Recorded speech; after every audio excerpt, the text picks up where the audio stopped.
Ngicela ukunibingelela nonke bazalwane ekseni egameni lenkosi yethu Jesu Kristu. Brethren, I'd like to greet all of you this morning in the name of our Lord Jesus Christ. Igama uSibusiso wakwambelu ekhaya kuseThekwini eNewlands West.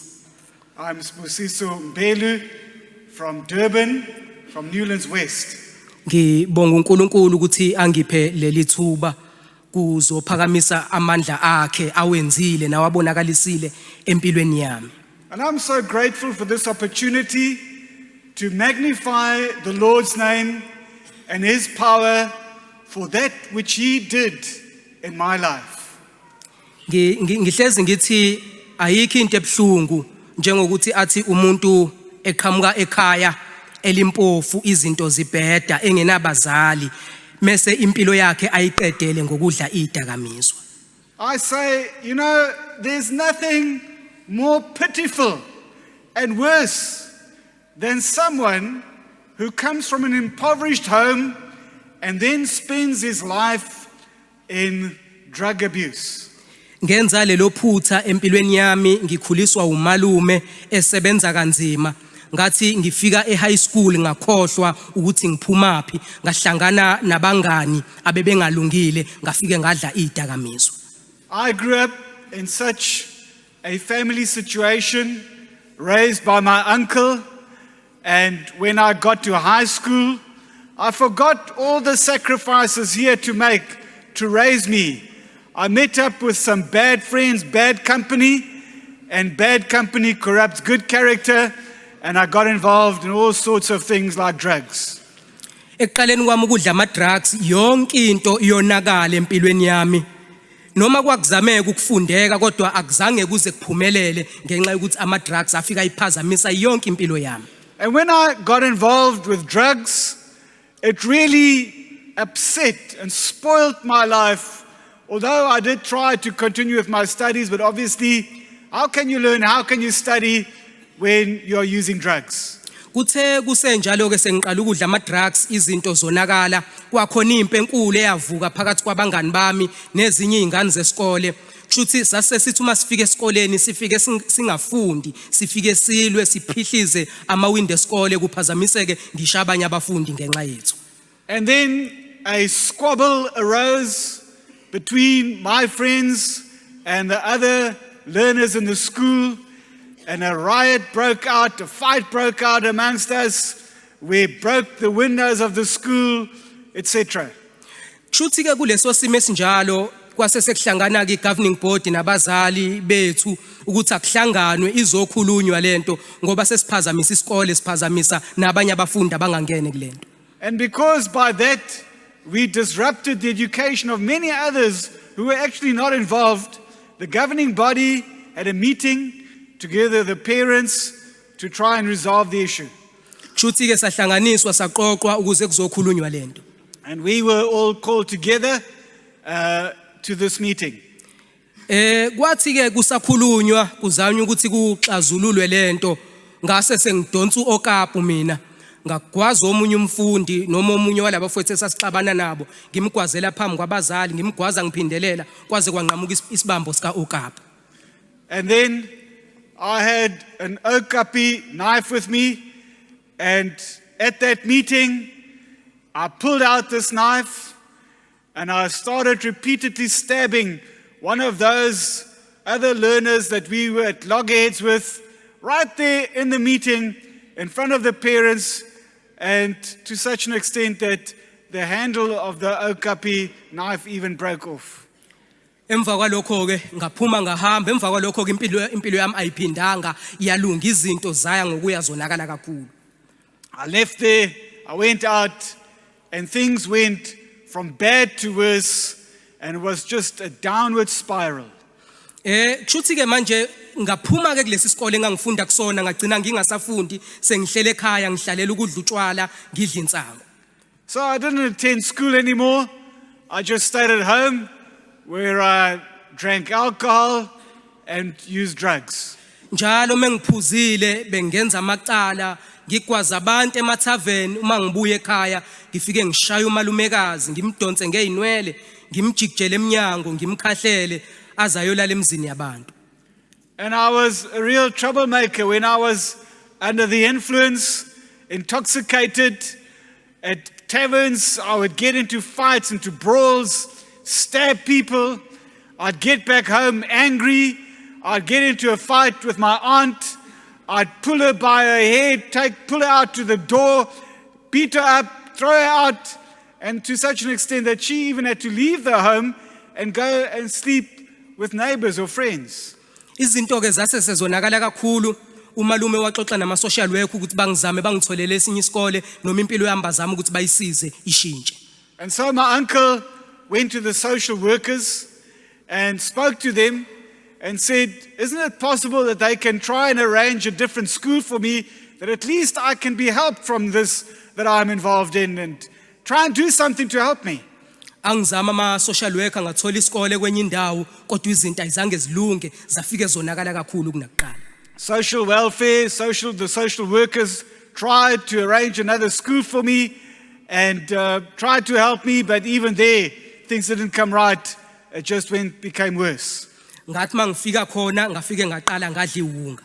When I got there, I now no longer just used alcohol and dacha, but now I started using hunger. Chuthi ke ngenxa ke yokubiza kwalo leli drug noma lesi sidakamizwa ngaqala ngenza amacala engangingakaze ngiyitshela ukuthi ngiyoke ngikwenze empilweni yami. And because of that, I got involved in crimes which before I had never dreamt I'd ever be involved in such kind of crimes. Ngelinye ilanga sahamba siyoganga nomunye wabangani bami irobbery sasiyoyenza yafika yangahamba kahle.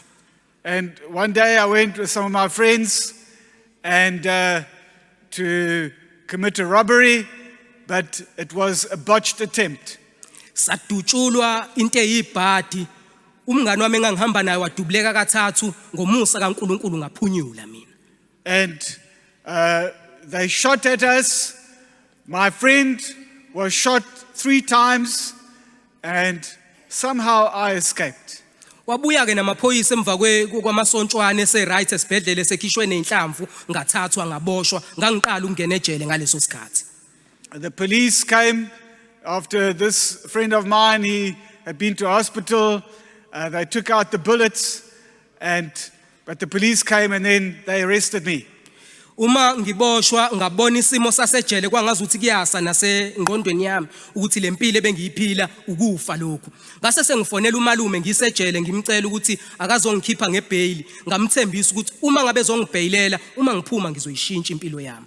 It was the first time that I saw the inside of a jail, and when I got there it seemed like it started dawning a little bit on me that this lifestyle that I was leading to death. And so I phoned my uncle. I said, Uncle, please come and bail me out. And I promise you, I'll change my life. I won't go back to those old things again. Umalume wafika wangikhokhela ibail ngaphuma kwangaphela ngisho inyanga ngaphinde ngaboshwa futhi. My uncle came, he bailed me out. A month didn't pass by and I got myself arrested again. Emva kwalokho kumalume wasesethi akayingena indaba yami kwase sekudinga ukuthi angijoyine iqembu lama 26 iqembu lezigebengu zasejele ukuze ngizokwazi ukuphila ingakho namhlanje nginethathu yama 26 la engalweni yami.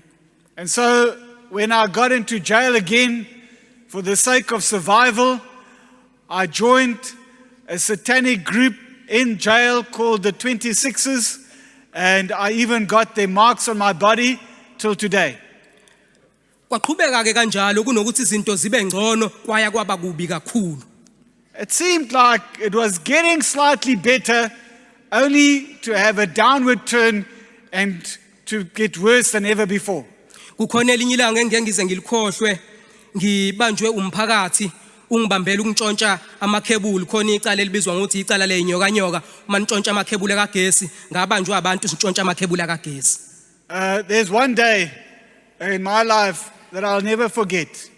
And that was a day when the community got hold of me after I had stolen electrical power cables. And there's a specific name that they give to that kind of crime when you do that. And they caught me in the act, the community, and they got hold of me. bangishaya abantu bethi bangishayela ukungibulala. Kwase seqhamuka abanye omama abathathu kusona leso sixuku bayiphosa phezu kwami bangivikela bathi kungcono bangamane babulale bona kunokuthi babulale ingane encane kangaka.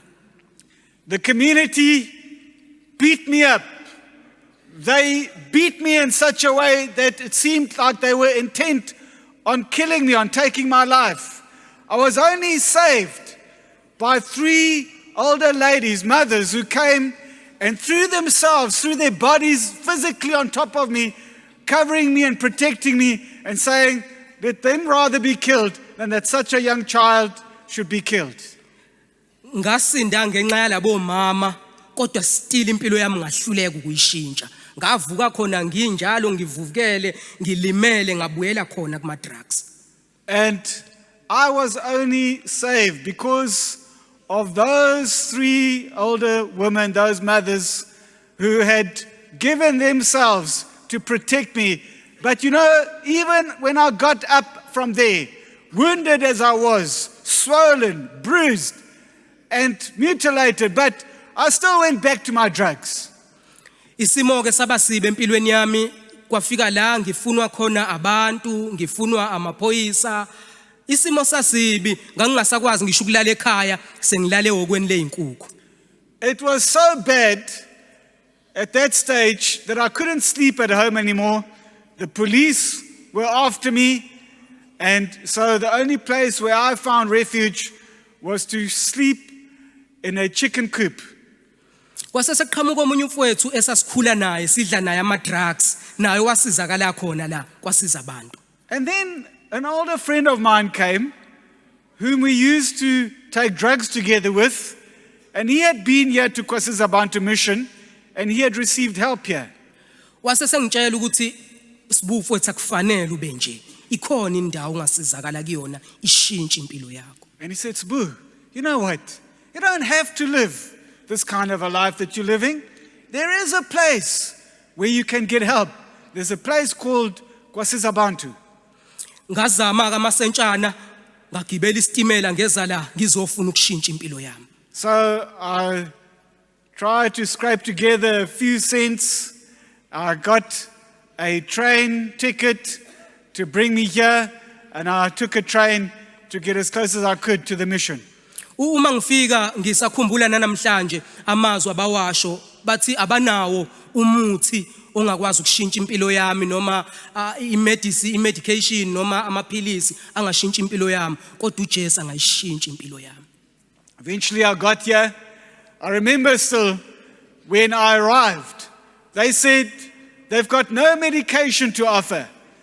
Only Jesus Christ who can change my life. Noma ngangingakunderstand lokho ngoba ngangiyiqhamukela emgaqweni kodwa ngathi mangabe lo Jesu engakwazi ukushintsha umuntu ngizoyizama lento. Even though I didn't actually grasp what they were saying to me, I was just off the streets. But I said, well, if this Jesus can change one's life, then I want to try it.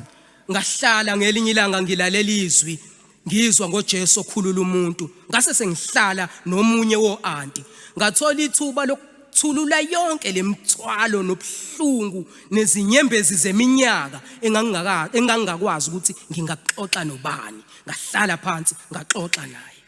And so one day, as I was seated in a service, the word of the Lord penetrated my heart, and I found hope in Jesus Christ. And I sat down together with one of the aunties, one of the counselors, and I poured out my heart to her, and all my cropped up tears could come out, and that burden that I'd been carrying for years, that I didn't know with whom to share, I could give vent to all of that. Emva kwalokho ngase sengithatha isinqumo sokwamukela uJesu empilweni yami. And then I made a decision to receive Jesus Christ as my Lord and Savior. uJesu waseseyishintsha impilo yami. And then Jesus changed my life. Emva kwalokho ngayizwela ukuthi ngidinga ukuthi ngiyoxolisa kubantu engibonile nomalumo ongikhulisile ngangambonga emva kweminyaka engikhulisa kunaloko ngamhlukumeza ngahamba ngayoxolisa kuyena. And I felt the desire in my heart to go back to the people against whom I had sinned, the people that I'd harmed so much and brought tears to them, my uncle who had sacrificed so much to raise me, I'd never ever thanked him. I only brought him a heartache, and I felt to go back and apologize to them. ngakwazi ukuthi ngithole intethelelo nokuxolelwa kubantu engangisengibonile. And I was able to find forgiveness from them. They forgave me, those people against whom I had sinned. Ngenxa ke yokuthi ngangidla ama drugs ngimncane kakhulu angikwazanga nanokuthi ngize ngiqede isikole. And because of starting taking drugs at a young age, I wasn't able to complete my schooling.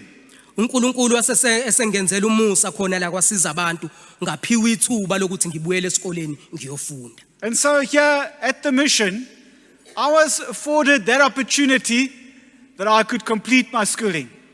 Ngangineminyaka u22 ngahamba ngayofunda ugrade 10. So at the age of 22, I started with my grade 10. Ngahamba ngafunda uNkulunkulu wangigcina ngaze ngawuqeda umatric. And God helped me. I could pass that year, the next year, until I could pass my matric. Ngiyakhumbula sengiphuma ukuyolanda ama results ka Miss Newlands ngithi ngiyahamba nawo ngiyawabuka ngingazi noma ngigijime noma ngihambe kancane noma ngindize ngingakholwa ukuthi imina lo thole nje umatric ukuthi ngikwazi ukuyokoropa ema factory ngoba ukwazi ukukoropa ungenawo umatric. And then when I got my certificate of results from Miss Newlands, the principal, I didn't know what to do. Should I run? Should I jump? Should I fly? What should I do? I couldn't believe this was me getting my matric, that at least now I was qualified to go and scrap the floor at a factory, because even there they don't want to take you if you don't have your matric. Emva kwalokho uNkulunkulu wathi akaqedile ngami waphinde wangipha ithuba lokuthi ngiyofundela izifundo zase university. And then the Lord said, no, that's not the end yet. I've still got more for you. And then I could start my tertiary studies. Ngafunda ngathola ithuba lokuthi ngenze izifundo zecriminology kulonyaka ngiyaqeda sekusele nje izinsuku ezu27 uma ngabe ngibala kahle ukuthi ngibhale ama exam ami okugcina. And the Lord has kept me. I did criminology, and now I'm just about to finish this qualification. There are about 27 days left, if I've counted correctly, till my final exams.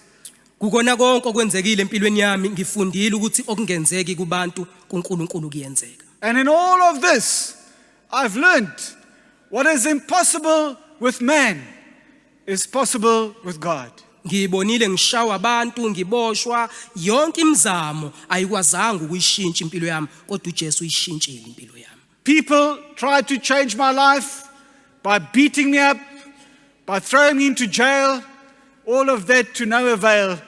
But Jesus was able to transform my life. Ngiyabonga kakhulu, ngibonga uNkulunkulu kakhulu, ngibonge nazo zonke izinceku zakhe nezincekukazi zakhe ezavuma ukuthi zibe izithuluzi lokushintsha impilo yami. I thank God, and I thank God for all his servants, men and maid servants whom he used, who allowed themselves to be an instrument in his hands that he could use to change my life. Ngiyabonga. Thank you.